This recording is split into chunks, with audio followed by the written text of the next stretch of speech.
Hi, I'm Benji Hardy. I've got your Arkansas Times news headlines for Monday, September 28th. I'd like to lead today with a plug for Catherine Joyce's cover story in the Arkansas Times that came out last week. This is the second part in our ongoing investigative series into Arkansas's child welfare system. And this is a special project that we have funded in large part by a crowdfunding campaign from readers, which we launched after breaking the news of the rehoming scandal involving State Representative Justin Harris earlier this spring. So we want to thank all of our readers who donated to make this investigation possible. In part one, which we published earlier this summer, Catherine examined the overcrowded foster system in Sebastian County in Fort Smith and asked why so many kids have been coming into the care of the state's foster system in recent months. And in part two last week, we entitled Lost in the Backlog, because it looks at the other side of the equation, the foster parents who make up the backbone of the foster system.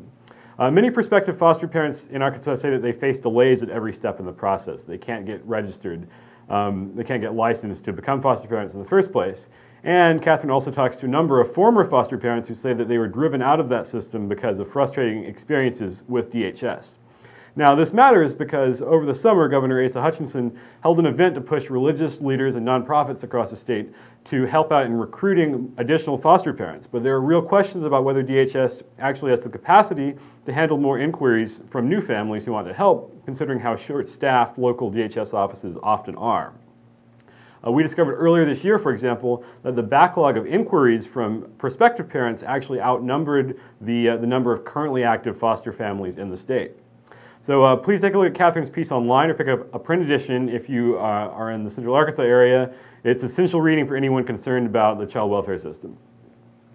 Moving on, Arkansas Attorney General Leslie Rutledge announced this morning that she's joined 28 other attorneys general around the country in pursuing a multi-state investigation into potential violations of consumer protection laws by the German auto manufacturer Volkswagen. Volkswagen is facing legal repercussions and plummeting stock value after revelations that it installs software in millions of its diesel vehicles that is designed to evade emission standards to protect air quality. Now, the consumer protection investigation that states are pursuing is entirely warranted. Volkswagen attempted to game the system and absolutely should pay the price for that. But there's also a definite irony to Leslie Rutledge joining this investigation, considering how aggressively the Attorney General has fought just about every clean air and environmental initiative that's come from the federal government in Arkansas, including the EPA's Clean Power Plan, which is, of course, the EPA's attempt to limit carbon emissions from power plants. In her statement today, Rutledge said that Volkswagen's actions were, quote, simply wrong, and I will fight for Arkansans who have been impacted by this manufacturer's misconduct. That's fine, but why not also protect Arkansas consumers against other polluters, which really have a far larger cumulative effect on the state's air?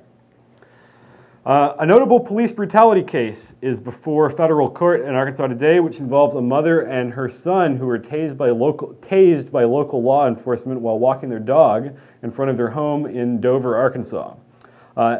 Eva Robinson and Matthew Robinson are suing the city of Dover's Dover Marshal's Office, along with several other law enforcement entities named as co-defendants, over an incident in September 2011 in which the mother and son were stopped by an officer who found the son's appearance suspicious. Evidently, the officer became convinced the boy, who was 16 years old at the time, was in possession of drugs, although none were ever found. Things escalated, and before the encounter was over, the mother and son had both been repeatedly tased and slammed against the car and the ground. They were then taken to jail. Read the details of the case on the Arkansas blog. We'll also update with news from the trial as it develops. And finally, supporters of Planned Parenthood are being asked to show up tomorrow on Tuesday the 29th at 11 a.m. for a rally at the healthcare provider's Little Rock Clinic at 12th Street and University. It's part of a national day of action called Pink Out Day to show support for Planned Parenthood, which is under fire after the release of a recent series of sting videos by anti-abortion activists. Those interested in attending are asked to RSVP online and to wear pink on Tuesday. That's it for today. Max will be back tomorrow.